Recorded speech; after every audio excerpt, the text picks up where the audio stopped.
Toyota Kirloskar motor ಎಂಪ್ಲಾಯೀಸ್ಗಳು ನಮ್ಮ company management 12 ದಿನದಿಂದ lockout declare ಮಾಡಿದ್ರು.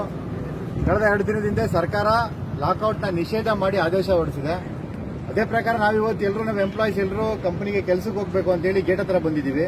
ಆದರೆ ನಮ್ಮ ಮ್ಯಾನೇಜ್ಮೆಂಟ್ ಅವರು ನಮ್ಮ ಕೆಲಸಕ್ಕೆ ಒಳಗಡೆ ಹೋಗೋದಕ್ಕೆ ಸರ್ಕಾರದ ಆದೇಶದ ಪ್ರಕಾರ ಕೂಡ ಒಳಗಡೆ ಬಿಡ್ತಾ ಇಲ್ಲ.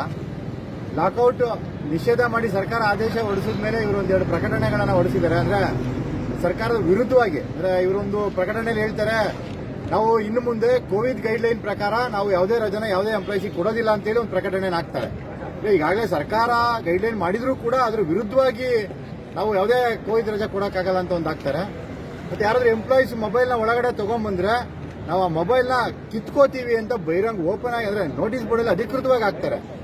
ಇಲ್ಲಿ ನಮ್ಮ ಇದ್ರ ಪ್ರಕಾರ ಪೊಲೀಸರು ಕೂಡ ಏನಾದರೂ ಮೊಬೈಲ್ ಯೂಸೇಜ್ ಯಾರಾದರೂ ವೈಲೇಟ್ ಮಾಡಿದ್ರೆ ಗೈಡ್ಲೈನ್ ನಿಯಮನ ಫೈನ್ ಹಾಕುವಂತ ಒಂದು ನಿಯಮ ಇರೋಂಥದ್ರಲ್ಲಿ ಇವರು ನೋಟಿಸ್ ಬೋರ್ಡಲ್ಲೇ ರೈಟಿಂಗ್ ಅಲ್ಲೇ ಆ ಮೊಬೈಲ್ನ ಕಿತ್ಕೋತೀವಿ ಅಂತ ಹಾಕ್ತಾರೆ. ಅಂದ್ರೆ ಇವರ ಮನಸ್ಥಿತಿ ಅಥವಾ ಇವರ ನಡವಳಿಕೆ ಹೇಗಿದೆ ಅನ್ನೋದನ್ನ ಈ ಒಂದು 2 ನಡವಳಿಕೆ ಅಂದ್ರೆ 2 ನೋಟಿಸ್ಗಳಲ್ಲೇ ನಾವು ಅರ್ಥ ಮಾಡ್ಕೋಬಹುದು. ಲಾಕೌಟ್ ನಿಷೇಧ ಮಾಡಿ ಸರ್ಕಾರ ಆದೇಶ ಹೊರಡಿಸಿದ ನಂತರ ಕಳೆದ 1 ದಿನದಲ್ಲಿ ಹಾಕಿರುವಂತಹ ಈ ಒಂದು ನೋಟಿಸ್ಗಳು.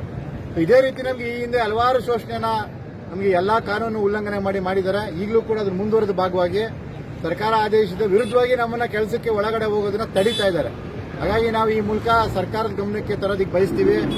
ಕಾರ್ಮಿಕ ಮಂತ್ರಿಗಳು, ಮಾನ್ಯ ಮುಖ್ಯಮಂತ್ರಿಗಳು ಅಥವಾ ಸಂಬಂಧಪಟ್ಟ ಇಲಾಖೆ ಎಲ್ಲ ಅಧಿಕಾರಿಗಳು ಇದ್ರ ಕಡೆ ಗಮನ ಕೊಡಬೇಕು.